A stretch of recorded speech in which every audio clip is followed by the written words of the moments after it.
Saludos cordiales, facilitador Lander Castillo y compañeros. Mi nombre es Samuel Duerto y voy a realizar un podcast relacionado al tema del módulo 3 del subproyecto, el cual es el venezolano y su identidad nacional. De primero es imprescindible hablar sobre la base de la identidad nacional, el mestizaje. Es el encuentro biológico y cultural u ordenamiento entre etnias diferentes en el que éstas se mezclan, dando nacimiento a nuevas especies de familias. Venezuela se caracteriza por ser el resultado de la mezcla de tres grupos étnicos principales: amerindios, europeos y africanos subsaharianos. Según el censo de 2011, las personas de raza mixta representan la mitad de la población, seguido por los blancos, negros e indígenas americanos. Otros grupos, como los asiáticos, se han incorporado recientemente. Este mestizaje trajo grandes problemas políticos y geográficos, siendo incluso una de las principales razones de la independencia. Aún así, estos problemas son parte de nuestra historia y a su vez esto unió distintas culturas, las cuales son pilares de la identidad venezolana. El venezolano mantiene su historia, sus costumbres y tradiciones muy unidas en su ser. Con esto me refiero a que siempre va a representar al país por medio de casi todos los aspectos de su identidad, ya que la nación es una de las partes más amplias de su propia identidad. Esto lo demuestra en sus palabras y acciones, las cuales van a tener un significado muy característico de la cultura o de alguna tradición propia del país o una tradición particular a la región en la que se encuentra. En Venezuela, la enseñanza de la geografía es un ámbito pedagógico. El docente de geografía posee un amplio conocimiento de la dinámica del mundo actual. Está informado de lo que ocurre y destaca los cambios cotidianos violentos. También reclama una educación geográfica que fortalezca los valores sociales y la preservación de la naturaleza.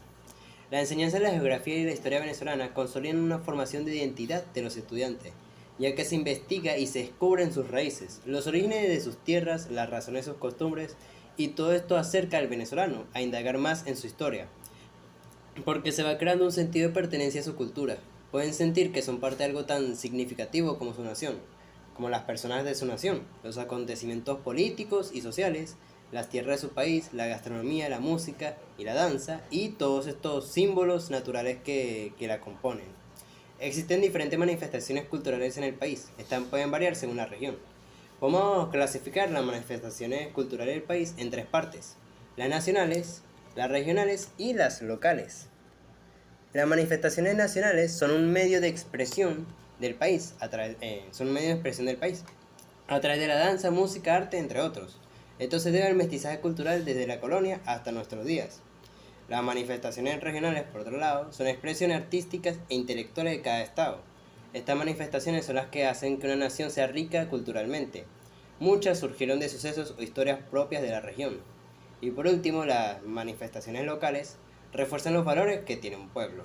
Entre los ejemplos de manifestaciones culturales en Venezuela estarían el Santuario de la Virgen de Coromoto, el baile de la burriquita, la procesión de la Divina Pastora, la paradura del niño, las parrandas navideñas, el pabellón y muchas más.